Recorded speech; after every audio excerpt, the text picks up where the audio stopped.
இங்க இருக்க ஒவ்வொருத்தரும் என்ன கொலகாரனை தான் பார்க்க. இந்த ஜெயில் மாதிரி தான் வெளியே உலகமும் நாம வாழணும்னா எதிர்த்து சண்டை செய்யணும். லயன் லயனா டேட்ஸ், இது தரும் ஆரோக்கியம் இயற்கையானது. லயன் லயனா பிரீமியம் டேட்ஸ். ஐபிசி தமிழ் நேயர்களுக்கு வணக்கம். இன்னைக்கு சிறப்பு நேர்காணல்ல நம்மளோட சுவிட்சர்லாந்து இணைந்திருக்கிறார் தமிழரசு அவர்கள். வணக்கம். வணக்கம் வணக்கம். எப்படி இருக்கிறீங்க? ரொம்ப நல்லா இருக்கேன். இன்னைக்கு ஒரு பிளாஸ்டான ஒரு ஸ்பீச்சை வந்து பார்த்துருப்பீங்க, தமிழ்நாட்டு சிஎமோட ஸ்பீச்சை. எப்படி பார்க்குறீங்க? முதல்ல அந்த ஸ்பீச்ல கவலை இருந்தது. நீண்ட நாட்கள், கிட்டத்தட்ட சொல்லப்போனா ஒரு 9 மாதங்களாக அந்த துயரம் நிறைந்த மண்ணுக்கு போறதுக்கு அவர் ஒரு நெருக்கடி நில தொடக்க காலத்துல திராவிட முன்னேற்ற கழக அரசால் கொடுக்கப்பட்டது.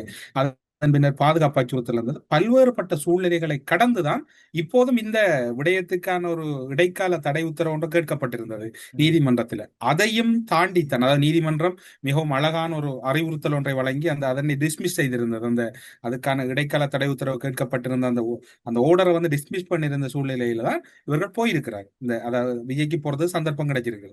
போறதுன்றதை விட இந்த போனது எப்படி தடுக்கப்பட்டது என்றதுதான் இங்க மிக அழகா பார்க்க வேண்டியிருக்கு. என்று சொன்னால், அவர் போறதுக்கான சந்தர்ப்பம் தடுக்கப்படுது, அவர் போகல என்ற குற்றச்சாட்டு முன்வைக்கப்படுது, அவர் பாதிக்கப்பட்ட மக்களை பார்க்க போகலப்படுது, அதுக்கான போறதுக்கான மண்டபங்கள் புக் செய்யப்பட்ட மண்டபங்கள் கேன்சல் ஆகுது. பிறகு அவர் தனியா அழைச்சி சந்திக்கிறார், அது தனியா அழைச்சி சந்திச்சு அது புல்லண்டுப்படுது. கிட்டத்தட்ட சொல்ல போனா இந்த கரூர் இன்சிடென்ட் என்றதை விஜய் பொலிட்டிக்கல்ல 2 தான் சாய்ஸ் இருந்தது இதுல விஜய்க்கு. ஒன்றில் கரூர் என்றது அதோட ஸ்டொப் ஆகணும், அல்லது கரூரோட வச்சு விஜய முடிக்கவும். அதுக்கப்புறம் விஜய பொலிட்டிக்கல் இருக்கக்கூடாதுன்றத மிக அழகாக அவர் உரையிலே நீங்க பாக்கலையா? அதாவது எப்படி நான் 2 இடங்களுக்கு போறதுக்கு போலீசார் அறிவுறுத்தலை பின்பற்றினேன், அவங்க பேசினாங்க, அதை நான் கேட்டேன். ஆனா கரூருக்கு வரக்குள்ள போலீசாரே என்ன வாங்கட்டு அழைச்சிட்டு அவங்க நீங்க கூட்டிட்டு போற மாதிரியே கூட்டிட்டு போய் செய்யற மாதிரியே செய்து விட்டேன்னு அனுப்பிட்டாங்க. அதுக்கெல்லாம் காரணம் ஒரு ஆள் தான் என்று சொல்றாரு இல்லையா? இப்படி சொல்றீங்க. இன்னைக்கு கரூர்லாம் கரெக்ட் டைம் போயிட்டாரு பாத்தீங்களா அப்படின்னு விமர்சனம் வந்திருக்கு. அதே நேரத்துல ஒரு முதலமைச்சரா இருந்து கொண்டு காவல்துறையை இவர் எப்படி குற்றம் சாட்டலாம் அப்படின்லாம் இப்போ திமுகவினர் கேள்வி கேட்கிறாங்க. இப்ப திராவிட முன்னேற்ற கழகத்தை பொறுத்தவரை சொல்ல போனால் ஸ்டாலின், திராவிட முன்னேற்ற கழகத்தின் தலைவர் ஸ்டாலின் பேச்சு எப்படி இருக்குது? மக்கள் பயப்படுறாங்க, இந்த ஆட்சியை கலைக்க வேண்டும் என்று. மக்கள் இந்த ஆட்சியில விருப்பம் இல்லாம இருக்கிறாங்க, உடனடியா தேர்தலுக்கு தயாராகுங்கள் உறவுகளே அல்லது உடன்பிறப்புகளே தான் ஸ்டாலின் சொல்லி கொண்டிருக்கிறார். இப்ப ஸ்டாலின் இந்த கருத்தை சொல்ற மாதிரி தான் இப்ப அவரோட இருக்கிற உடன் ஊப்பிகள், அதாவது உடன்பிறப்புகள் எல்லாரும் இதே கருத்தை சொல்றாங்க. இப்ப நீங்க இன்னொன்று பாத்தீங்கன்னா, நீங்க இப்ப சொல்றீங்க இல்லையா, எப்படி இவர் காவல்துறையை இப்படி சொல்ல முடியும்? அண்டு காவல்துறை பிழை செய்தா அப்ப ஊழல் செய்த காவல்துறையை விஜய் கைது செய்தா பிள்ளையா? இப்போ அதிகாரம் விஜய் கிட்ட இருக்கு, அவர் நினைச்சா நடவடிக்கை எடுக்கலாம், ஆனா எடுக்க மாட்டாரு. ஆனா குற்றத்தை மட்டும் குற்றம் சுமத்துவார் அப்படிங்கறதான அரசியல் ரீதியா பார்க்கப்படும். சிபிஐல கேஸ் மாறிட்டு இனி விஜய் இதுல பெரிய அளவுல அதனாலதான் சிபிஐல விசாரணை இருக்கிறதுனால இத பத்தி பேசக்கூடாது அப்படிங்கறதுதான் திமுகவினருடைய பார்வை, அதை ஆதரிக்கக்கூடியவங்களுடைய பார்வையும். இல்ல, இன்னைக்கு அவர் ஒன்றையும் பேசலையே பிள்ளையா, ஒருத்தர பேரும் சொல்லல, ஒன்றும் சொல்லல. ஏன் நீங்க என்ன பாட்டி பண்டோடனே எப்படி சட்டசபையில இருந்து துண்டக்கான துணியக்கான ஓடுனீங்களோ அது மாதிரி விஜய் கரூருக்கு போய் என்னத்த காய்ச்சல் உங்களுக்கு ஏன் குத்துது கூட இது அப்படின்னு என்ன சொல்றோம்? குற்றம் உள்ள மரம் தான் குருவுருக்கு. நீங்க சிம்பிளா பாருங்க. இன்னைக்கு விஜய் பேசின டைலாக் அது, குற்றமுள்ள நெஞ்சுதான் குறுகுறுக்கும். இப்ப விஜய் இண்டை பாருங்க, இந்த சம்பவத்துக்கு காவல்துறையை அழைத்து வர சொன்னது யார், எப்படி அழைத்து வந்தார்கள், அந்த திட்டம் திட்டியது யார் என்று உங்களுக்கு தெரியும் தான் என்று கூறினாரே ஒழிய அவர் அந்த 10 ரூபான்ற அந்த 10 ரூபான்னு கூட அவர் சொல்லல. பாத்தீங்களா? சங்கர் வடிவா பாத்தீங்கன்னா இதுல ஒரே சம்பவம் தான் உண்மை. சரியா? டிஎம்கே அல்லது திராவிட முன்னேற்ற கழகம்ன்றது இன்றைக்கு அந்த படகு தாண்டு கொண்டிருக்குது. அது துடுப்பு இல்லாம இன்றைக்கு பெரிய அதல பாதாளத்தை நோக்கி போய் கொண்டிருக்கு. அதுல வெளிப்பாடுதான். சரி, நீங்க கேட்டீங்க தானே இதன்னு சொல்லி வேண்ட லுக் அவுட் நோட்டீஸ்ன்றது உண்டு. அசோக்குக்கு கொடுக்கறது விடுங்க, அதாவது செந்தில் பாலாஜி தம்பிக்கு கொடுக்கறது ஓகே, அவர் ஒன்றுமே இல்லை, அவர் ஒரு சாதாரணமா. லுக் அவுட் நோட்டீஸ்ல எங்க கண்டாலும் அரெஸ்ட் பண்ண சொல்லி செந்தில் பாலாஜிக்கு ஒரு ஸ்ட்ரிக்டான ஆர்டர் கொடுக்கப்பட்டிருக்கா? லுக் அவுட் நோட்டீஸ் ரிலீஸ் ஆயிருக்கா? ஒரு லுக் அவுட் நோட்டீஸ்ல வெளியில நிக்கிறது செந்தில் பாலாஜி இல்லையா? திராவிட முன்னேற்ற கழகம் தான் நிக்குது, திமுக தான் நிக்குது. இதை விட கேவலம் என்ன இருக்கு திராவிட முன்னேற்ற கழகத்துக்கு? முன்ஜாமீன் நீதிமன்றம் கொடுத்துருச்சுல்ல, காலையில சாயந்தரம் போய் ஜாமீன் முன்ஜாமீனுக்காக சில நிபந்தனையோட ஜாமீன் கொடுத்திருக்காங்க. அது வேற வழக்கு, அது வேற, இது வேற. இது ஆட்சி கவுல். அப்ப நான் கேட்கிறேன், இப்ப இதுல உங்கள்ட்ட பேச வேண்டி இருக்குன்னு சொன்னால், ஸ்டாலின் சொல்ற மக்கள் கவலைப்படுற ஆட்சி என்றது வந்து இப்படி நடக்கிற ஆட்சியை தான் கவுக்க வேணுமா ம். என்ற சந்தேகம் இருக்குன்னு. உங்கள்ட்ட இன்னொன்று கேட்கணும். இபியில இப்ப கிட்டடியில் ஒரு அப்பாயின்மெண்ட் நடந்தது. 400க்கும் மேற்பட்ட பேர் ஒவ்வொரு 408 ஆளும் நினைக்கிறேன். ஒவ்வொரு ஆளும் எவ்வளவு லட்சம் கொடுத்தவங்க? ம். ஒவ்வொரு ஆளும் நான் இப்ப உங்களை இன்டர்வியூ பண்றேன். ஒவ்வொரு 400 பேரும் எத்தனை லட்சம் ரூபாய் கொடுத்து அந்த நியமனங்களை பெற்றவங்க? எதுவுமே கொடுக்கல. ஆ இதே எதுவுமே கதையை கொடுக்கல. நீங்க இதுக்கு முதல் சொல்லுவீங்களா? ம். ஆனா சங்கர் இதுக்கு ஒரு விளக்கம் கொடுத்தாங்க திமுகவினர். நீங்க அதை பார்க்க மறந்திருப்பீங்கன்னு நினைக்கிறேன். இது எல்லாமே முன்னாடியே டிஎன்பிஎஸ்சி மூலியமா தேர்வு எழுதி பாஸ் ஆனவங்க. இப்ப தேர்தல் ஐயா, வந்தனால எங்களால அந்த நேரத்துல கொடுக்க முடியல. தேர்தல் தேதி அறிவிச்சனால கொடுக்க முடியல. இப்ப விஜய் வந்து கொடுத்திருக்காரு. அவ்வளவுதாங்க. என்னங்க இப்படி அப்படி சொல்றீங்க? என்ன அந்த அவங்களோட லஞ்ச பணம் வந்து அவங்க வாங்கிட்டாங்களா? அந்த 400 பேருக்கு திமுக வாங்கிட்டாங்க. அதெல்லாம் லிஸ்ட் தனியா வச்சிருப்பாங்கன்னு நினைக்கிறேன். யார் நான் யாரெல்லாம் கேட்கிறேன், கொடுத்திருக்காங்க. 400 பேருக்கா நியமனம் நடந்தது இல்லையா? பொதுப்பணித்துறையில இருக்குது. பொதுப்பணித்துறையில நீங்க இப்ப சொல்லுங்க பாப்போம், எப்படி சிஸ்டம் போய் கொண்டிருக்கு பொதுப்பணித்துறையில? ம். ஏன் தமிழ்நாட்டுல இருக்கிற ஹாஸ்பிட்டல் ஒன்றுமே கூடாதா? அரச வைத்தியசாலையை விடுங்க, தனியார் வைத்தியசாலையும் கூடாதா? ஏவாவால ஏன் போய் சிங்கப்பூர்ல போய் நித்திர உள்ளவனும் இன்னைக்கு சொல்லியிருந்தாரு விஜய். என்னண்டு? சிங்கப்பூர் சிங்கப்பூர்ல டாக்டர் சில எல்லாம் பேர் போயிட்டாங்க. தமிழ்நாட்டு டாக்டர்ல நம்பிக்கை இல்லைண்டா. எனக்கு இப்ப சங்கர் நீங்க பேசுறத பார்க்க எனக்கு உங்களோருக்கா இன்டர்வியூ எடுக்கணும் போல இருக்குது. ஒரு ம். இன்டர்வியூ எடுத்துருவோம் மாட்டேன். என்னடா தமிழ்நாட்டுல எவ்வளவோ பாத்தீங்கன்றால் பிரபலமான பெரிய நாடுகள்ல இருக்கக்கூடிய பிரபலங்கள் எல்லாம் தமிழ்நாட்டுக்கு வைத்தியத்தை எடுத்து அடி வராங்க. ஓகே, அரச வைத்தியசாலையே விடுங்க, அதுக்கு தான் நீங்க போக மாட்டீங்க. ஏன்னா உங்களோட ஆட்சியில் அது வந்து ஒரு மிக மோசமா நிலைமையை கொண்டு போய் விட்டுறீங்க. தனியார் வைத்தியசாலை ஏன் ஆவு என்றால் எல்லாரும் போற திராவிட முன்னேற்ற கழகம் போற 2 வைத்தியசாலை இருக்கு, பேர் சொல்லல, தெரியும் தானே உங்களுக்கு? இப்போ விஜய் அவர்கள் பேசின விஷயத்த நம்ம ஒவ்வொன்றா பார்த்துட்டு இருந்தோம். இப்போ ரியாக்ஷன்ஸ் நிறையா வர ஆரம்பிச்சிருக்கு. விஜய் வந்து மரபை மீறி பேசியிருக்காரு. இதெல்லாம் வந்து சரியான முறை கிடையாது. வழக்கு போயிட்டு இருக்கு அப்படின்னு ஒரு பக்கம். அதே நேரத்தில் இவங்க வந்து முழுக்க முழுக்க வந்து திட்டம் போட்டு திமுகவை டார்கெட் பண்ணி பேசிட்டு இருக்காங்க அப்படின்லாம் சிவசங்கர் முன்னாள் அமைச்சர் பேசிட்டு இருக்காரு. இந்த மாதிரி ரியாக்ஷன் ஒவ்வொரு பக்கமா வந்துட்டு இருக்கு. கனிமொழி காலையிலேயே வந்து பைட் கொடுத்துருந்தாங்க. இப்ப நடக்கிறது அரசியல் தானே. பொலிட்டிக்கல் சார்ஜ் பண்ணலாம் பண்ணலாதா? இவங்கள் நீதி, அதாவது சட்டம், அதாவது திராவிட முன்னேற்ற கழகத்தில் இருக்கக்கூடிய சட்டத்துறை பலமா இருக்குன்றதுக்காக நீதிமன்றத்தை பிள்ளையா வழிநடத்த போனவங்க. நீதிமன்றம் என்ன சொன்னது? உங்கள் அரசியல் சிக்கல்களை வந்து உங்களுடைய மட்டங்களிலே தீர்த்துக் கொள்ளுங்கள், நீதிமன்றத்தை அதற்கு பயன்படுத்த வேண்டாம்னு நீதிமன்றம் கிளியரா சொல்லிட்டு அவங்க அவதூறு பேசுறாங்க. நீங்களும் அவதூறு பேசுங்க, அரசியல் ரீதியா பேசுங்க, அநாகரிகமா பேசாதுங்க. இப்ப சிவசங்கர் வந்து கிட்டத்தட்ட சொல்ல போனால், இப்ப என்ன சொல்ற, இப்ப சங்கரனா அடி அடின்னு அடிச்சுட்டு சங்கரால் ஏலாண்டா சங்கரை அழுது கொண்டு என்ன சொல்லும்?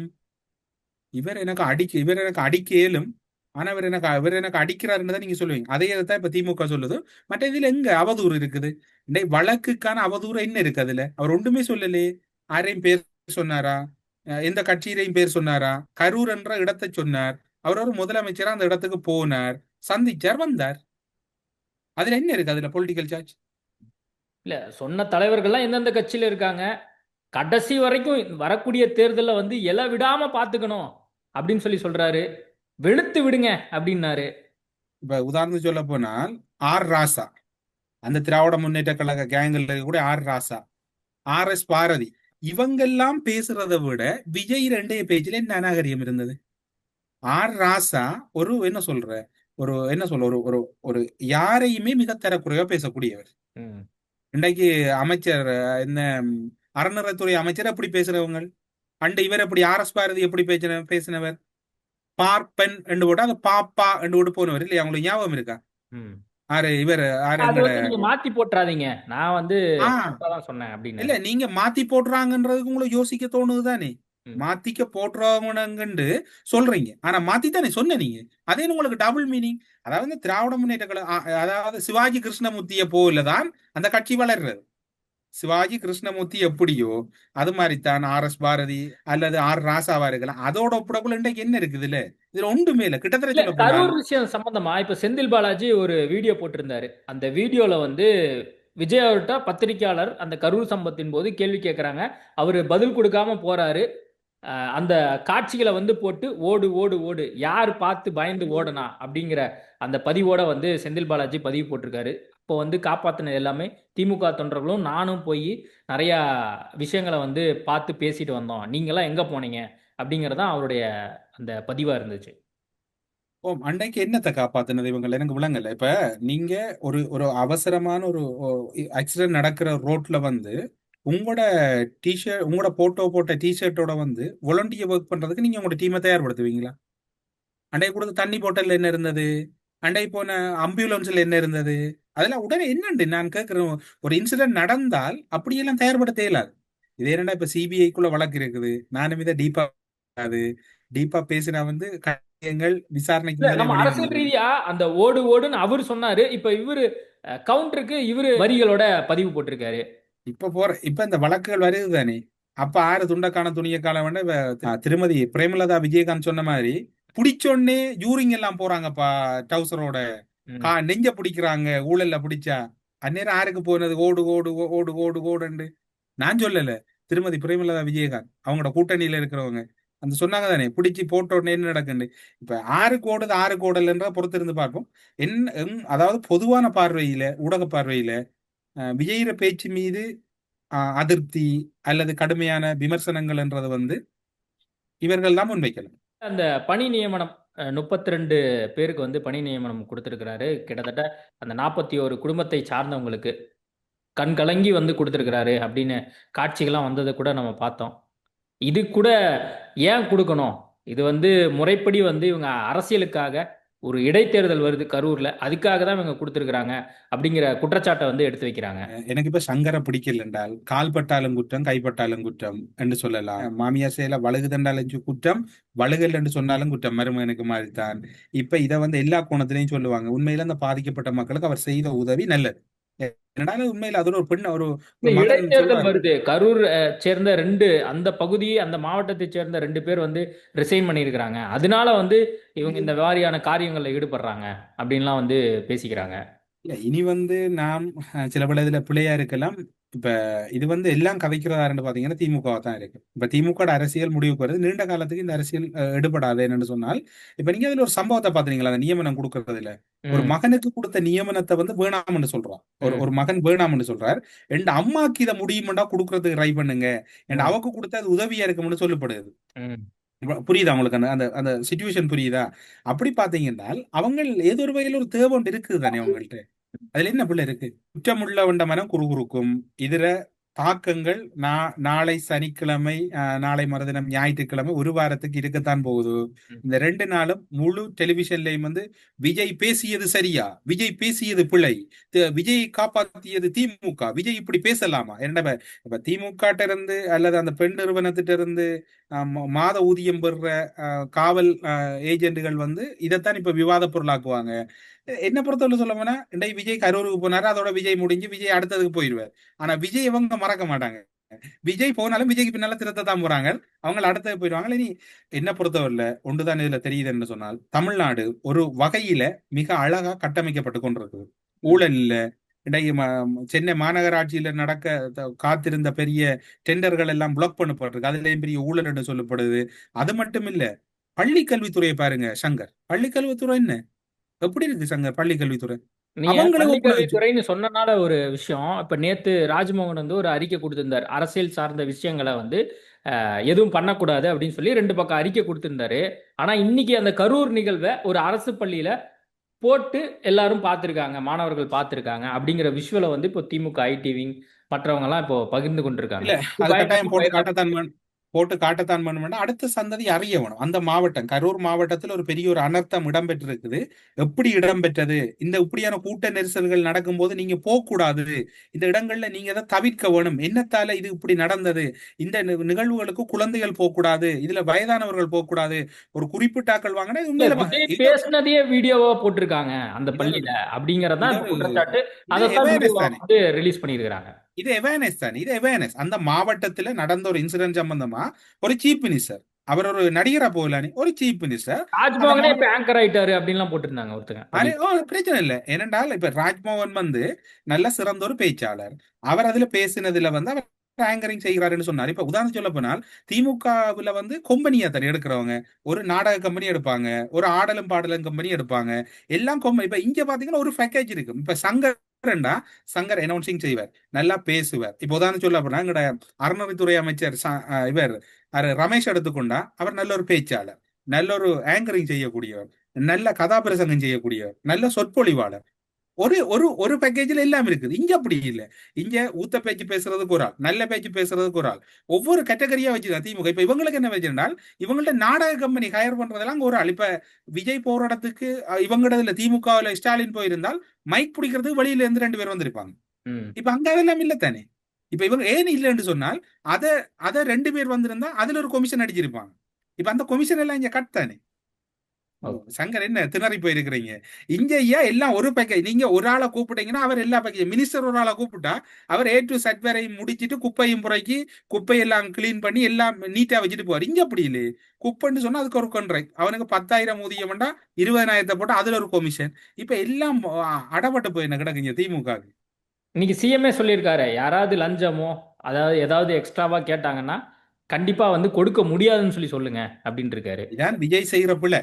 இதெல்லாம் ஸ்டாலின் வெறுக்கிறார் விஜய். விஜய் செய்யற மகா பிள்ளை இதான். ஒரு சிஎம் லஞ்சம் வாங்கணும். ஒரு சிஎம் மரக்கறி வாங்குறதுக்கு ஒரு மினிஸ்டரை வச்சிருக்கணும். அடுப்படிக்கு சாமான் பலசரக்கு சாமான் வாங்க ஒரு மினிஸ்டரை வச்சிருக்கணும். இதெல்லாம் விஜய் செய்யாது. உண்மையில திராவிட முன்னேற்ற கழகம் விஜய் எதிர்க்கிறதுல பிள்ளை இல்லை.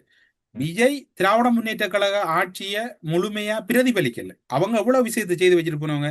லஞ்சம் வாங்கணும், என்ன துறையிட்டு எவ்வளவு வாங்கணும், வீட்டுக்கு மளிகை சாமான் வாங்குறார். இப்பதான் திமுக கிச்சனுகள்ல வந்து சாமான் குடும்பத்தாக்கள் வாங்குறாங்க. முதல் அமைச்சர் மாதிரி தான் வாங்கி கொடுக்குறது.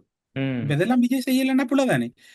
சில விஷயங்கள்ல விஜய கண்டிக்கத்தான் முடியும். இந்த விடயங்களை எல்லாம் விஜய் அனுமதிக்கணும். அனுமதிக்காட்டி பிரச்சனை. ஓகே, நம்ம ரொம்ப ஷார்ட்டா குயிக்கா வந்து பேசி முடிச்சிருக்கோம். நேர்காணல் கொடுத்ததுக்கு மிக்க நன்றி.